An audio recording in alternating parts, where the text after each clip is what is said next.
त्र्यंबकेश्वराच्या दर्शनासाठी पैशांची बोली लागते। तत्काळ दर्शनासाठी 3 ते 5 हजारांची मागणी केली जाते। पोलीस प्रशासन मात्र याकडे डोळेझाकपणा करते। 12 ज्योतिर्लिंगांपैकी महत्त्वाच्या असलेल्या त्र्यंबकेश्वर ज्योतिर्लिंगाच्या दर्शनासाठी दलालांमार्फत या भाविकांची लूट केली जाते। 8 घंटे हम लाइन में लग करके अब दर्शन कर लोग चक्कर खा के गिर रहे हैं वहाँ पे। 3-3 हजार में लेके ये पुलिसकर्मी बैठे हैं यहाँ पे। ये गेट क्यों खोल रहे हैं? किसके आदेश पे गेट खोला जा रहा है? जिल्हा प्रशासनानं याची चौकशीला सुरुवात केली होती, मात्र न्यायालयाने अचानकपणे ही चौकशी बंद करत आपल्या स्वतःच्या अखत्यारीत चौकशी सुरू केली आणि अजूनपर्यंत या त्र्यंबकेश्वर मधला हा घोटाळा समोर येत नाहीये।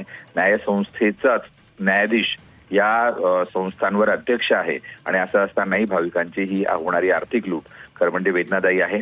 संस्थांची मॅजिस्ट्रेट चौकशी मग न्यायालयीन चौकशी का?